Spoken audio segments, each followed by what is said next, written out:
Binyelela egameni likaJesu Kristu seNazaretha. This is Pastor Sbu Masina umntwana. Ngithanda kokusho ukuthi kule 21 days siphiwe bangcwele. Ukuthi mhlambe siyihlole, siyicheck ukuthi it's right. Then ke ngifisa ukwazi ukuthi ngifisa ukuthi usurprise abantu. Ngijoyine kafishane nje. Ngifisa siyoba surprise. Abantu bebajwayele ukuthi thina nabazali bethu asizwani. Thina nabobhuti bami asizwani. But nyalo sabe sivalelwe endlini eyi1 sizabe sihleze endaweni eyi1 together singamove.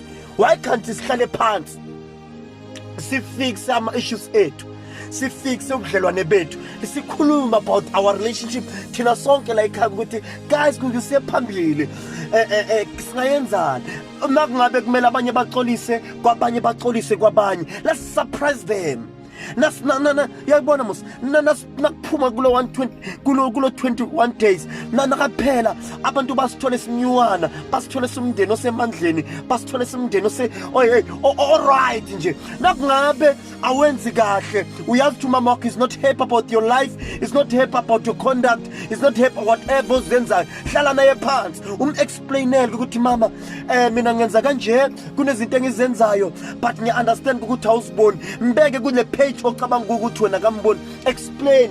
Abazali bethu phela sifuna ukuthi babe kule standard sethu but thina asiyehli ku standard sabo siyobachazela kahle. But now you have the opportunity yokuthi uhlale phansi nomzali wakho nixoxe from ekseni naningaba kayizwisisi uhambe ngoba 1 uyabuya ngiyayicala futhi topic ngiyayilungisa until izilunge.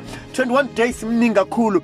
Surprise abantu about your life, about nangabe nina nenkosikazi yakho ekhaya izinto ayihlangani, thathani lithuba man. Yazi mina into enilisayo yini yilokuthi kune freedom eningi kakhulu. Nalomngane lo uyaphuma uyococela umngane, nakabuyala ubuya nenye attitude, nalendoda le iyaphuma uyococela omnye umngane, nasenihlangene nalo uphethe attitude yangakomunye umuzi, na uphethe attitude yomunye umfana onganamfazi but wena unomfazi. So now hlalani phansi together the whole day, nikhuluma about your life, nikhuluma ukuthi lo mndeni nina niyi2 esama leaders lo mndeni niwasakuphi, yebo lo mndeni niwusakuphi. Then ke lento la izosiza ukuthi sibe sasa nasibuya soba nabantwana aba-right, soba ne-family right estable ekahle nje, sikhulume ngeyimali, sikhulume ukuthi papa ke phela wena yabona usobho umchazelo babakhe ukuthi yabona papa nawu kanje ngikuthanza njani, sisho ukuthi ngiyakuthanza. Let's build up nawe.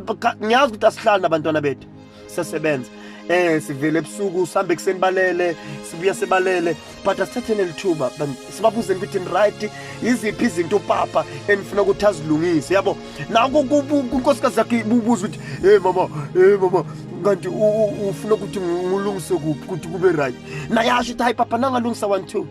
Uyayibo nawe lenkosikazi ibuza ukuthi papa manje bongafisa ukuthi ngenze njani ukuthi le nto ibe right, yabo lo mshado wethu uqhubeke, i-relationship yethu iqhubeke. Yiziphi izinto ongayithanga ukuthi ngiyilungise mina kulo 21 days?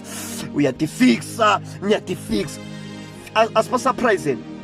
Ngithi mina ngimemezela ukuthi asiba surpriseni.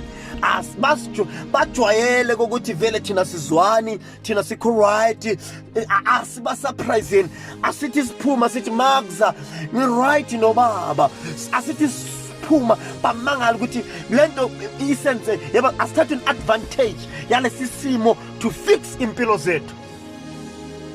Besamba sihlale emathaveni ebusuku, singahlali nemndeni yethu, singahlali namakhosikazi ethu, sibuyabalele, sifika siyabahlanzela abanye esinye isikhathi, sifika abantwana bayenze njani. But now is the time kokuthi sizameni ischedule esihle esinye manje. Uzama ukuthi hayi papa anginankinga ukuthi ungaya kuma-1-2 uye kuma-friends nani, but please adjust, siyakudzinga.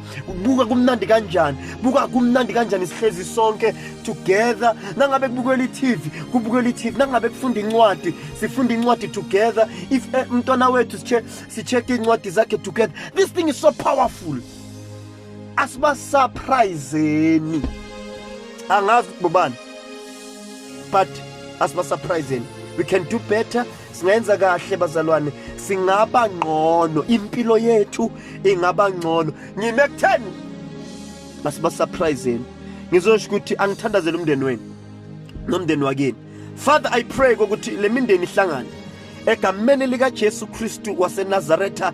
Ngiyayikhulekela uNkulunkulu ethu namandla onke ngikhulekela Nkosi yami ukulunga kwezinto kulamakhaya esihlala kuwo, in the mighty name of Jesus.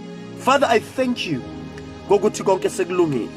Father, I thank you ngokuthi konke sekuyenzeka, kwenzeka kahle ngohlelo, in the mighty name of Jesus Christ.